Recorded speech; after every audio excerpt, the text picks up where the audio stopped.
Greetings, brothers and sisters.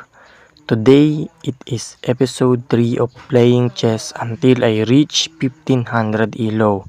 So, in this video, I have reached 800 elo. So, yesterday I was 600 elo. My rating was skyrocketing. So, yeah, let's start the video now. So here I started it off with the English opening C4 because I am studying this opening, the English, and here my opponent replied with pawn b6, and next I just pushed my pawn to d4, controlling the center. Now it turns to be a queen's gambit, I think. Anyway, here my opponent plays bishop b7, fianchettoing his bishop, also developing. And here I replied knight c3, developing and controlling the center. Here my opponent played d5, and the PC says it is a mistake and I don't know, so I played e3 and misses the mistake of my opponent. After e3, my opponent played e6, defending his d5 pawn.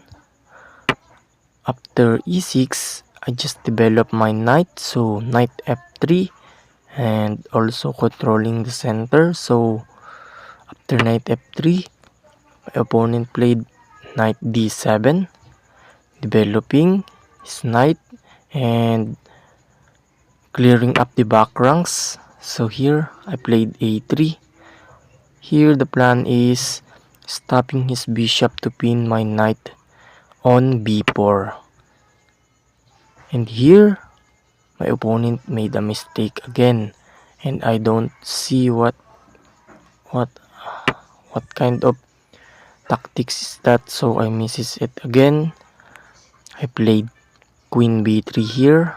My plan is to take the pawn on d5, and yeah, anyway he plays bishop d6. So here I takes his pawn on d5 with my c4 pawn. If he takes, I will take with the knight back, because if he takes with the bishop, I can just take it with my queen.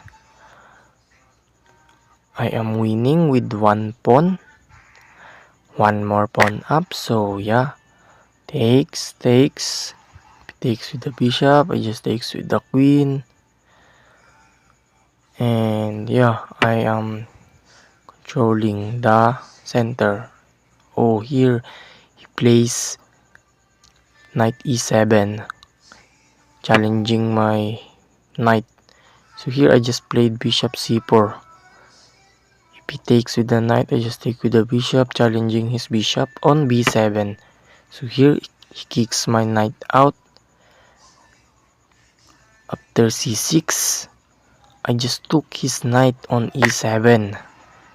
But this is inaccuracy because I just helped him activate his queen. I'm putting it into the center, pressuring my e3 pawn. He also made a battery. After queen e7, I played bishop d2, developing my bishop. Here he played a6, and I think his plan is to go b5, kicking out my bishop. So I just castles. Then after castling, my opponent played b5. I know he's trying to kick my bishop, so after b5, I just puts my bishop to e6, challenging his knight on d7.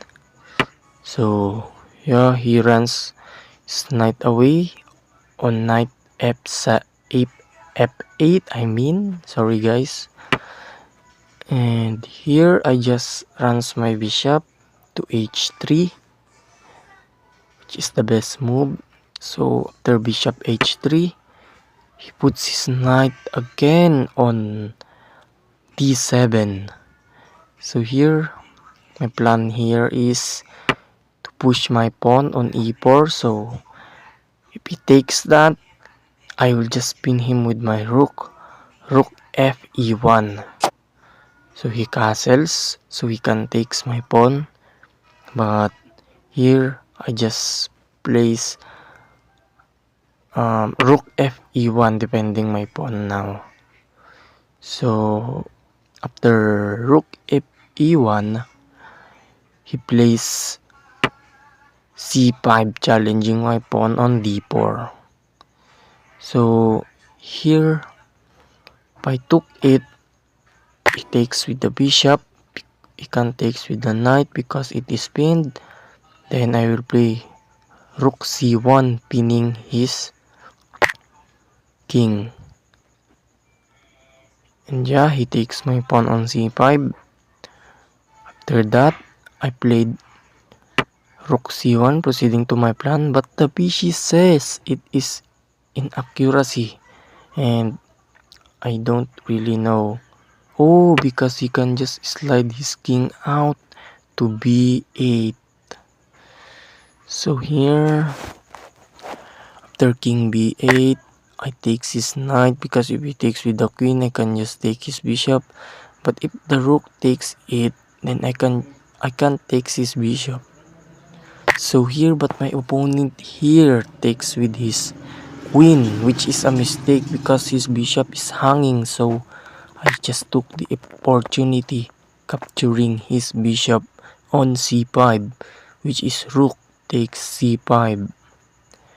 And after rook takes c5, he plays g5. I think he's trying to stop me from checking him, or he's trying to kick away my knight. So after g5, I played rook c1, making a battery. So my plan here is to play rook c7, attacking his queen. But here he pushed his pawn on g4, kicking out my knight. So I did not respond to it anyway. I just attacked his queen. I played rook c7. And here my opponent runs his queen by playing queen d6. So here I attack his queen again, playing bishop b4. So after bishop b4, my opponent plays queen f4, and I don't know, maybe he's attacking my free pawn on e4, but he can just take it with my bishop. So here I puts my queen to queen f7, threatening his bishop. And here he blunders, and there is now mate.